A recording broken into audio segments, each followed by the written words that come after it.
Harry carries an 11-inch holly wand with a phoenix feather core from Fox. This wand's allegiance creates the strangest magical phenomenon in the series. It recognizes Voldemort's U wand as its sibling because both cores came from the same phoenix. When these brother wands are forced into combat, their allegiance to their shared magical source overrides their loyalty to their individual masters. In the graveyard at Little Hangleton during Goblet of Fire, Harry and Voldemort duel, and their wands lock together in Priori Incantatem. The wands refuse to properly fight each other, demonstrating that allegiance isn't just between wand and wizard, it exists between wands themselves. After the graveyard duel proves the brother-wand connection is real, Voldemort tries to solve the allegiance problem by borrowing Lucius Malfoy's Elmwood wand with Dragon Heartstring core. He believes switching wands will break the connection. He's catastrophically wrong. Wand allegiance isn't just about which wand you're holding, it's about magical recognition. Harry's Phoenix Feather core detects Voldemort's magical signature regardless of which wand he uses. The borrowed wand has no allegiance to Voldemort, creating a double failure. Lucius's wand hasn't bonded with him, and Harry's wand still recognizes him as the enemy. During the Battle of the Seven Potters, this allegiance failure becomes fatal. Lucius's wand has no loyalty to Voldemort. The wand explodes in Voldemort's hand, leaving him wandless and desperate. This forces Voldemort to seek the Elder Wand, not just for its legendary power, but because he needs a wand whose allegiance he can command. Every wand he tries either recognizes Harry as its enemy or refuses to bond with him properly. Voldemort's inability to understand true wand allegiance, earned through connection, not force, becomes the flaw that ultimately destroys him, the Elder Wand. The Elder Wand measures 15 inches, crafted from elder wood with a thestral tail hair core. Unlike normal wands that bond through choosing, the Elder Wand's allegiance operates on pure dominance. It automatically transfers loyalty to whoever defeats its current master.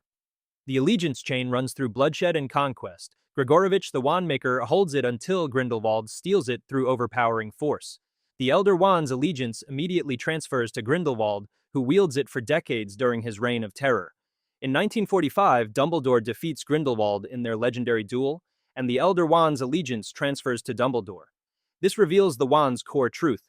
It doesn't make the wielder unbeatable. It simply recognizes superior magical skill and transfers accordingly.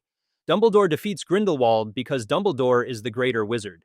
The Elder Wand acknowledges this and switches sides. Here's where allegiance becomes tragic. Draco Malfoy disarms Dumbledore at the Astronomy Tower. The Elder Wand's allegiance immediately transfers to Draco, even though Draco has no idea what he's done.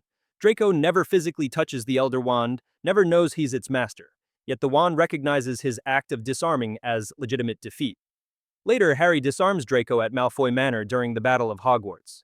The Elder Wand's allegiance transfers again to Harry. When Voldemort tries to use the Elder Wand against Harry in the final battle, the wand refuses to kill its true master. Voldemort holds the physical wand, but allegiance cannot be stolen, only earned through defeat. The Elder Wand's allegiance system is perfectly logical but brutally simple. Power respects power, and the wand follows the strongest. It's not evil or good, it's a mirror reflecting dominance, transferring its loyalty to whoever proves superiority in combat. Bellatrix Lestrange's Walnut Wand. Bellatrix's 12 7.5-inch walnut wand with dragon heartstring core demonstrates the most absolute form of wand allegiance in the series. This wand bonded with Bellatrix so completely that even after her death, it refuses to accept another master. During the Gringotts Vault break-in in Deathly Hallows, Hermione physically possesses Bellatrix's wand but cannot command its allegiance. She describes the experience in devastating terms. It feels wrong. I really hate it. The wand actively resists her magic at every turn, fighting her intentions and making every spell feel corrupted. This proves that wand allegiance is absolute and cannot be bypassed through mere possession. Hermione is arguably the most talented witch of her generation, yet Bellatrix's wand rejects her completely. The dragon heartstring core, while more flexible about changing allegiance than unicorn hair, still maintains a deep memory of its original master. The Walnut Wood's preference for intelligent, ambitious wizards compounds the problem. Bellatrix's violent ambition is imprinted into the wood itself. When Hermione, whose intentions are pure and protective, tries to cast through it, the fundamental mismatch between wielder and wand creates constant magical friction. Bellatrix's wand demonstrates that allegiance isn't just about magical recognition, it's about character compatibility. The wand carries an essence of Bellatrix's cruelty, and it cannot reconcile Hermione's nature with the dark magic it was designed to channel. Even in Bellatrix's absence, the wand's allegiance remains locked to her magical signature, refusing to fully serve anyone else. Neville Longbottom's Cherry Wand. Neville's story reveals the cruelest aspect of wand allegiance. A wand that belonged to someone else will never fully accept you, no matter how hard you try. Frank Longbottom's 10-inch cherry wand with unicorn hair core was perfectly calibrated to a confident, powerful Auror. When Neville's grandmother Augusta forces him to use his father's wand instead of choosing his own, she condemns him to 5 years of magical failure. Unicorn hair cores are the most loyal of the 3 supreme cores. They rarely fully accept a second master. Frank's wand remembers Frank's confidence and power, and when Neville tries to use it, the allegiance mismatch manifests as constant misfires and magical mishaps. The wand isn't broken, it's loyal. Loyal to Frank, not Neville. Beyond material properties, there's psychological allegiance at play. Neville grew up knowing his parents were tortured into insanity. He carried shame that he wasn't good enough, and this self-doubt poisoned his connection to the wand. Wands are psychological mirrors. They reflect the wizard's confidence and sense of self.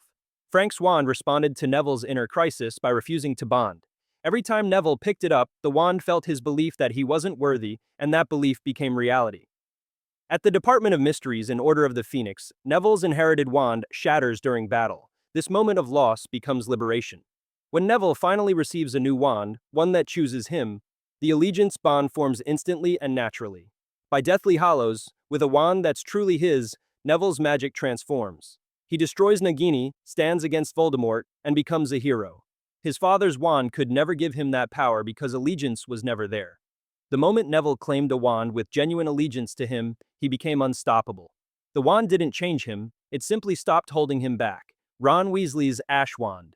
Ron's first wand was Charlie's Hand-Me-Down, a 12-inch ash wand with unicorn hair core. Like Neville, Ron suffered from using a wand whose allegiance belonged to someone else. Unicorn Hair's extreme loyalty to its first owner meant Charlie's wand never fully accepted Ron. For 2 years, the wand constantly misfired and backfired, creating chaos and unpredictable magic. Ron's magical ability wasn't the problem, the wand's divided allegiance was. When the Whomping Willow shattered the wand in Chamber of Secrets, it was almost a relief. The wand had been held together with spellotape, a physical manifestation of trying to force allegiance that didn't exist. Once Ron received his own wand, one that actually chose him, his magic stabilized immediately.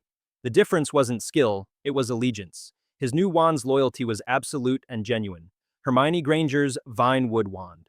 Hermione's 1075-inch Vinewood wand with dragon heartstring core represents ideal allegiance. Perfect compatibility between wand and witch from the moment Ollivander paired them. Dragon heartstring's power and precision matches her technical brilliance. The core's responsiveness to emotional intensity channels her passionate dedication to learning. Vinewood's flexibility and association with growth perfectly mirrors her constant intellectual evolution.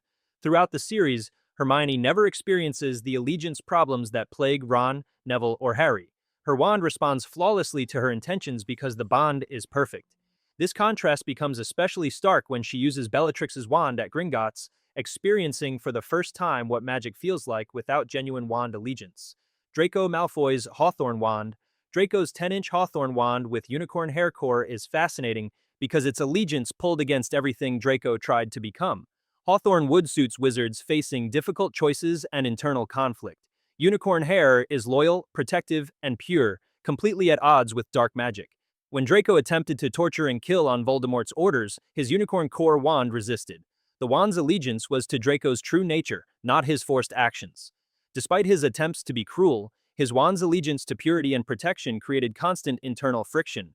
The Hawthorn's flexibility showed his capacity to change, while the unicorn hair refused to fully embrace darkness. In many ways, Draco's wand allegiance saved him. It refused to let him become as evil as he tried to be. When Harry disarms Draco at Malfoy Manor, the Elder Wand's allegiance transfers to Harry, but Draco's Hawthorn wand likely felt relief. The allegiance system revealed. Wand allegiance operates on 3 core principles. Defeat transfers loyalty through genuine combat where disarming counts. Material determines flexibility where unicorn hair stays loyal. While dragon heartstring adapts more readily, and connection requires compatibility where the wand must match the wizard's true nature. Using a wand with genuine allegiance means spells cast powerfully, magic flows naturally, and the connection is instantaneous. Using a wand without allegiance means magic feels clumsy, spells backfire, and every cast is a struggle against resistance. Wand allegiance isn't just mechanics, it's the magical world's deepest truth. Your wand knows who you really are, reflects your choices and character, and will only serve you fully when you've earned its loyalty. Allegiance cannot be stolen or faked. It must be won, maintained, and respected. The wand chooses the wizard, and that choice is everything.